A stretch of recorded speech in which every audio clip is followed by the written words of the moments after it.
6e épisode de la séquence consacrée à la construction européenne et à la construction du sentiment d'appartenance européen. Il est temps, aujourd'hui, d'aborder la construction européenne sous l'angle du couple franco-allemand, tel qu'on l'appelle depuis ses débuts, ce couple franco-allemand qui constitue le réel moteur de la construction européenne. Aujourd'hui, nous allons aborder la question de la place de la France dans la construction européenne sous l'angle historique. Et autrement dit, nous allons tâcher de répondre à la question suivante: en quoi le couple franco-allemand constitue-t-il le moteur de la construction européenne depuis ses débuts? Et la prochaine fois, nous aborderons la même question, mais sous l'angle géographique, à savoir la place de la France dans le territoire communautaire européen.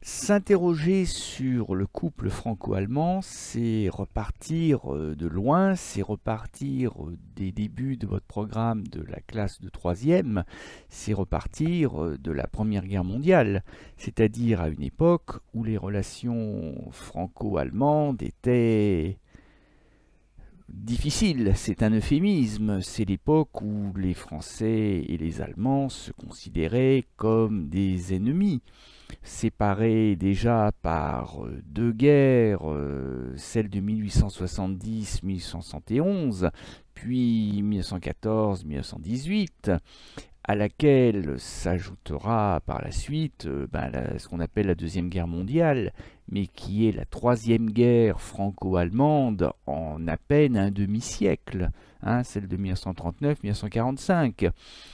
Et donc, on peut considérer que là, il n'y a pas de couple franco-allemand, et la question de l'Alsace-Lorraine, qui change de nationalité, de propriétaire d'une guerre sur l'autre, n'a évidemment pas arrangé les choses, jusque dans les publicités pour des lessives, puisque on voit cette lessive du coq gaulois montrant un Georges Clemenceau qui s'apprête à faire passer un bien mauvais quart d'heure à un Guillaume II à genoux enchaîné. Bon. Et c'est le constat de Robert Schuman, un Lorrain, autrement dit un Français qui a connu la guerre de 14-18, ses ancêtres ayant connu celle de 1870-1871, qui a connu la Deuxième Guerre mondiale, et il part du constat suivant: l'Europe n'a pas été faite, nous avons eu la guerre. L'Europe ne se fera pas d'un coup, ni dans une construction d'ensemble. Elle se fera par des réalisations concrètes, créant d'abord une solidarité de fait. C'est-à-dire que Schuman, c'est pas un doux rêveur. C'est pas non plus Harry Potter. On ne peut pas créer une entente, un couple franco-allemand d'un coup de baguette magique. Et surtout, les bons sentiments, ça ne suffit pas. Il faut du concret. Et c'est pour ça que Schuman, qui est alors ministre des Affaires étrangères de la France, propose au nom du gouvernement français de placer l'ensemble de la production franco-allemande de charbon et d'acier sous une haute autorité commune, dans une organisation ouverte à la participation des autres pays d'Europe. Autrement dit, la priorité, c'est de réconcilier la France et l'Allemagne sans fermer la porte aux autres pays de bonne volonté européens.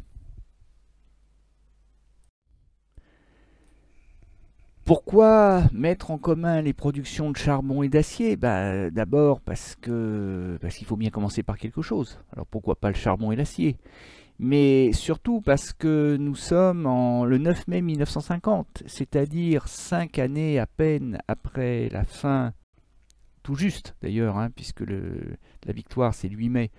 Donc 5 ans tout juste après la victoire des Alliés sur le nazisme en Europe, et l'Europe est encore en pleine reconstruction. Les Européens ont encore froid. Les tickets de rationnement viennent tout juste de disparaître pour les produits alimentaires. Et donc, le charbon et l'acier sont des priorités absolues, sachant qu'en plus, l'Europe est en train de devenir une ligne de front de la guerre froide, ce qui complique les choses. Donc il faut absolument reconstruire l'Europe. Cela passe par le charbon et l'acier. Il faut absolument que l'Europe se reconstruise sur le plan industriel et sur le plan énergétique.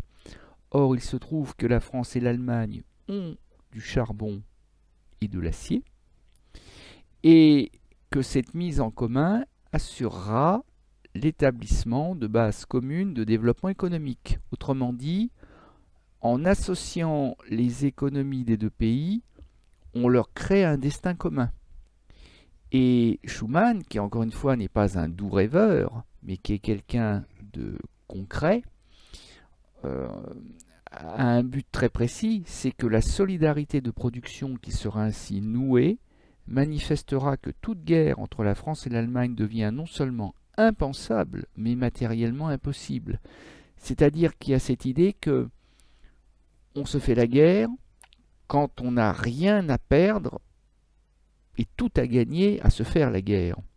Mais que quand on a plus à perdre qu'à gagner, eh bien, on évite la guerre.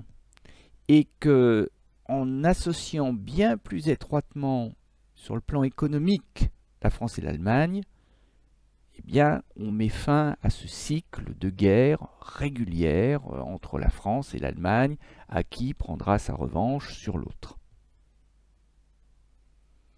Et c'est pour ça que la communauté européenne du charbon et de l'acier, la CECA, qui se met en place entre 1951 et 1957, et à laquelle succédera la CE, la Communauté économique européenne, est la première étape de la construction européenne, et on la doit aux Français, en particulier Robert Schuman, mais on le doit surtout à ce qu'on peut déjà appeler le couple franco-allemand, auquel s'associent les 3 pays du Benelux, plus l'Italie, c'est-à-dire les 6 futurs pays fondateurs de la Communauté économique européenne. Une nouvelle étape dans le rapprochement franco-allemand est politique, parce qu'elle ne peut pas être uniquement économique.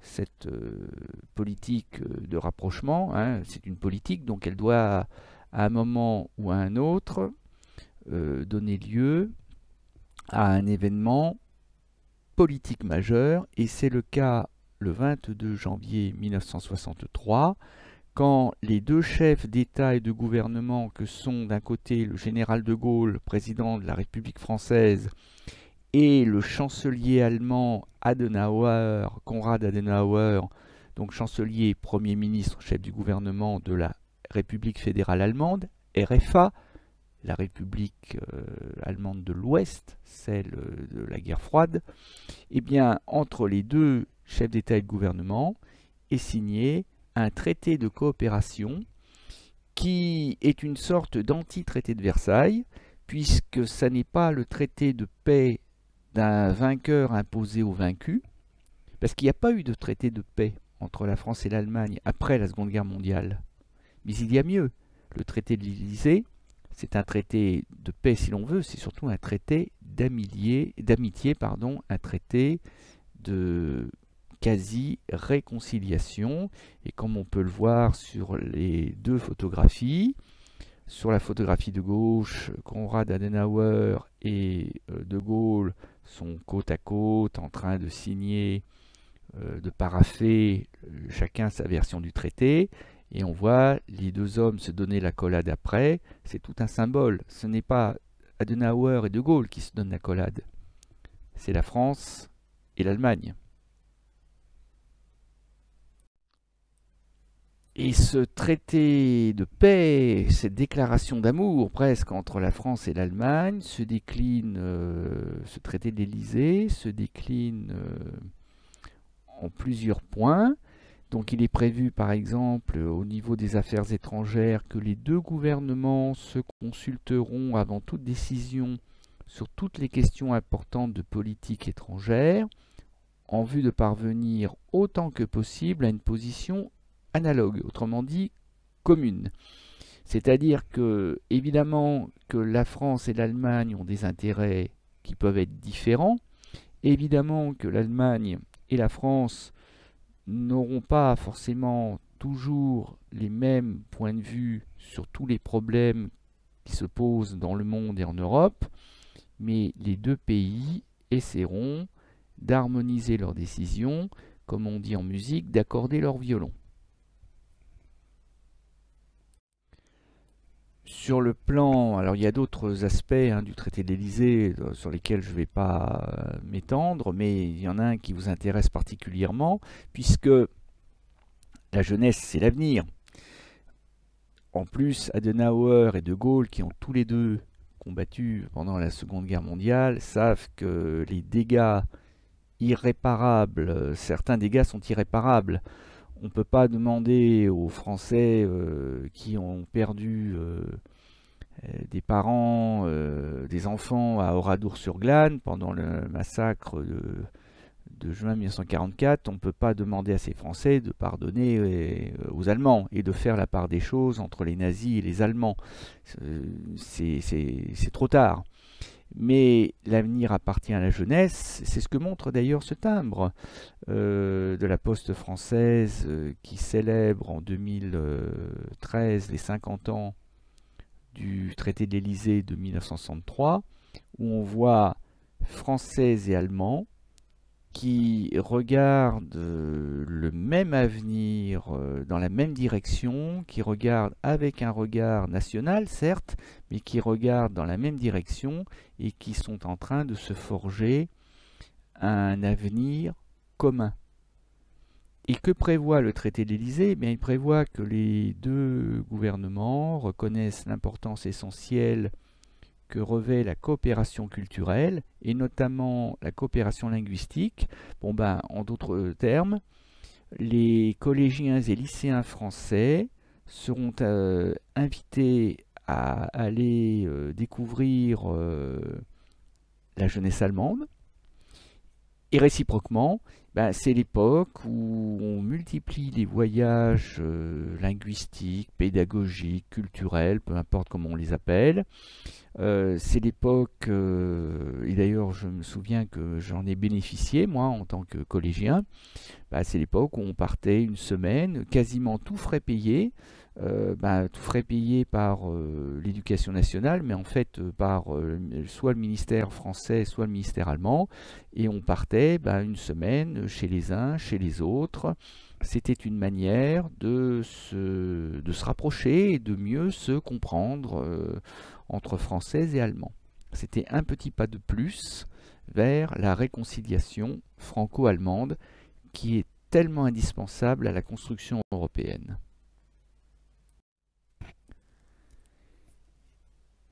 Et cette réconciliation franco-allemande, on peut l'analyser aussi à travers deux photographies, et ça va d'ailleurs être le but de notre exercice du jour, de la séance. Vous faire comparer l'évolution entre deux photographies assez célèbres.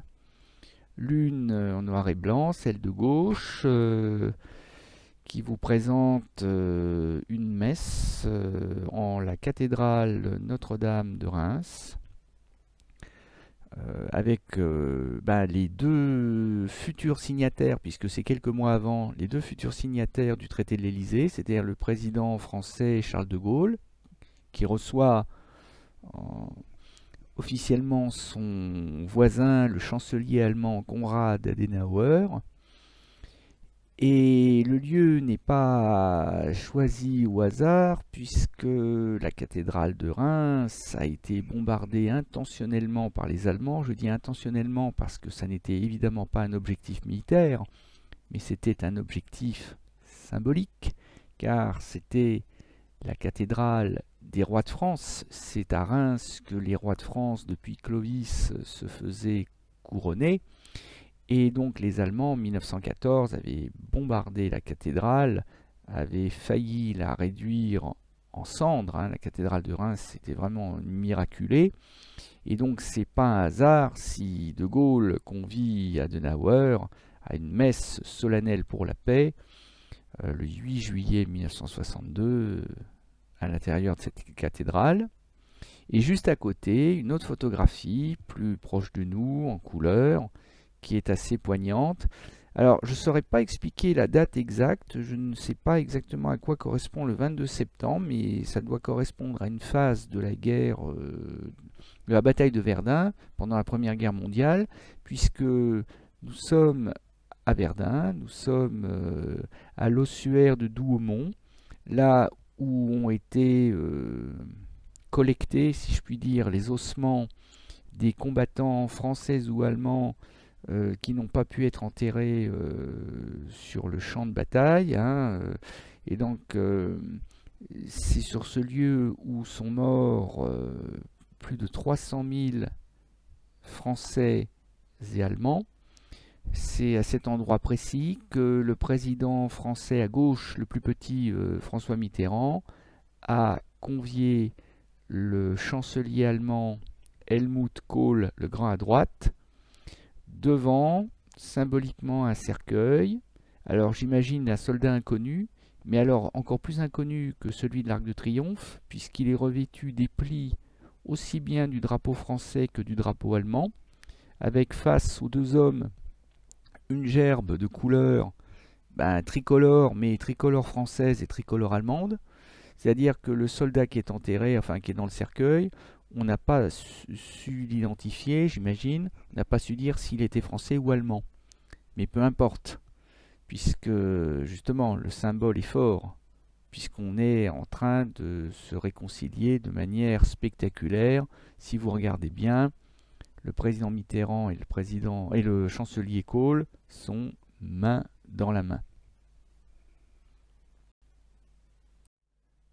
Depuis, d'ailleurs, le président français François Hollande en a fait de même avec, non pas le chancelier, mais carrément le président allemand, parce que oui, si, en Allemagne, il y a aussi un président, même si ce président a peu de pouvoir et est finalement beaucoup moins connu que le chancelier ou la chancelière qui à l'époque était Angela Merkel.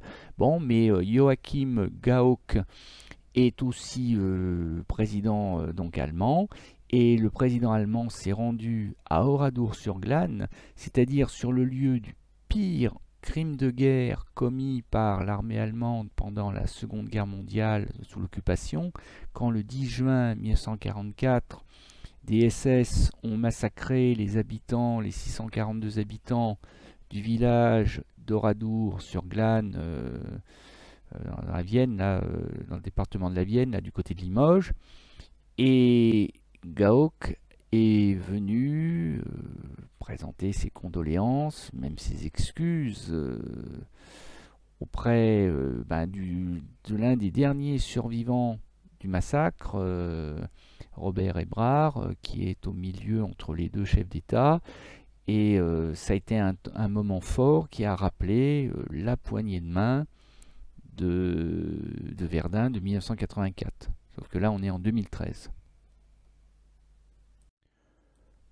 On peut mesurer les progrès accomplis dans la coopération franco-allemande et dans la construction du projet européen à l'aune du défilé du 14 juillet 1994 qui est resté dans les mémoires, pas tellement pour la météo du jour qui n'était pas très estivale, mais par le fait que le président de la République, François Mitterrand, l'homme de la poignée de main de Verdun, avait décidé de frapper un grand coup symboliquement en invitant une unité allemande à défiler sur les Champs-Élysées pour le jour de la fête nationale, 14 juillet donc 1994.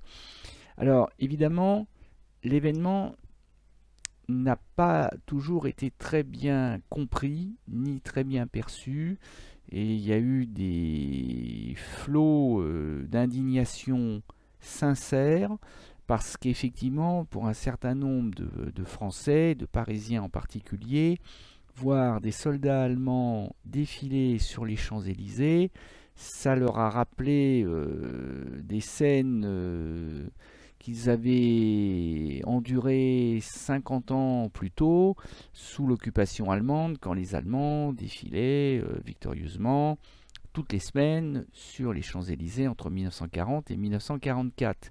Et de voir le symbole, la croix, qui n'est pas la croix gammée, mais qui est la croix cathare, la croix blanche et noire, alors certes un petit peu modifiée, mais à peine, c'est sûr que pour un certain nombre de Français, l'idée est mal passée.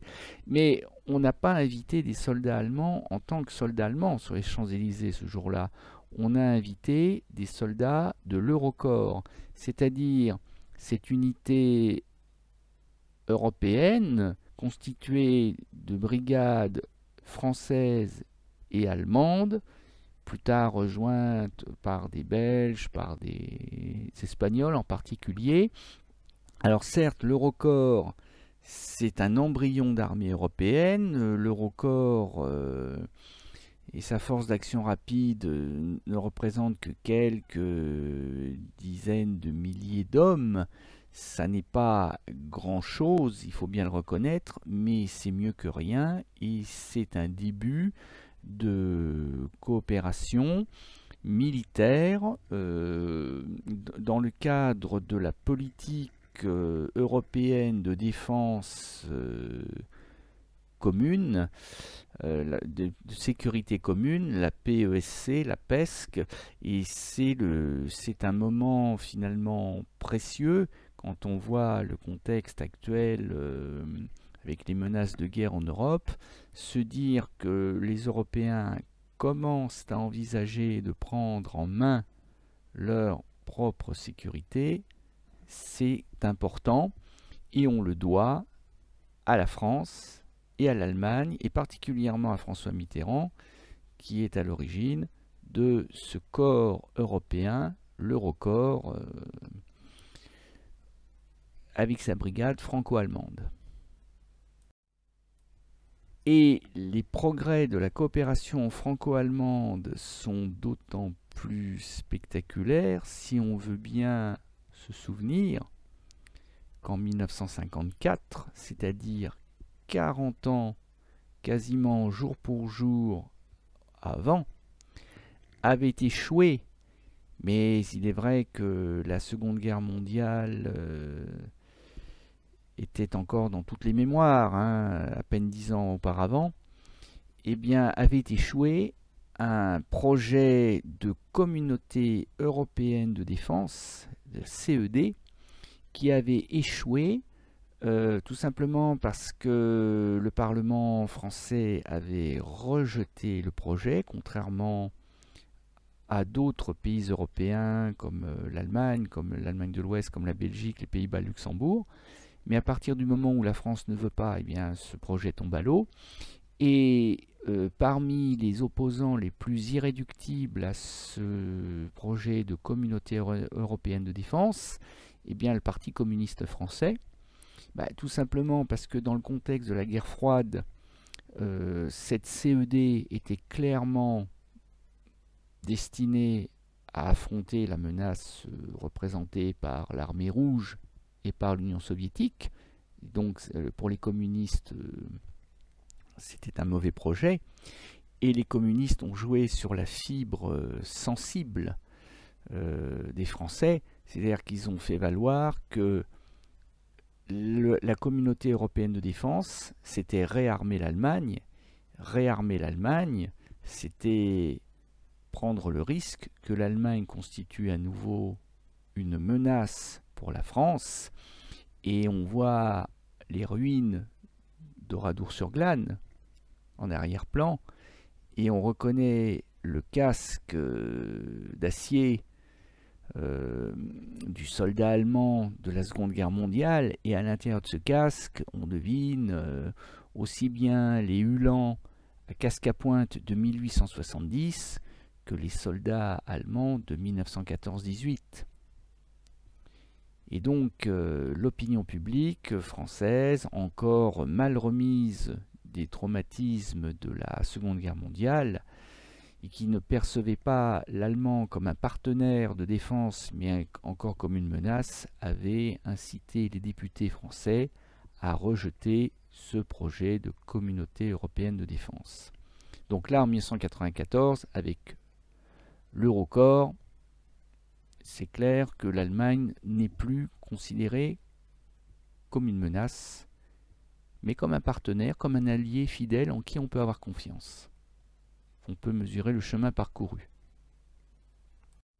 Même si, comme dans tous les couples, puisqu'on parle bien du couple franco-allemand, il y a des hauts, il y a des bas, et qu'il peut y avoir à l'occasion des crises, et c'est ce que montrait avec beaucoup de talent ce caricaturiste allemand, qui montrait les relations un peu « je t'aime, moi non plus », entre la chancelière allemande Angela Merkel et le président français Nicolas Sarkozy, parce que entre les deux moteurs de la construction européenne que sont la France et l'Allemagne, il peut y avoir des divergences d'intérêts, il peut y avoir des divergences de point de vue, en particulier au moment des crises, parce que bon, quand tout va bien, tout va bien, c'est quand tout va mal que les problèmes peuvent se poser.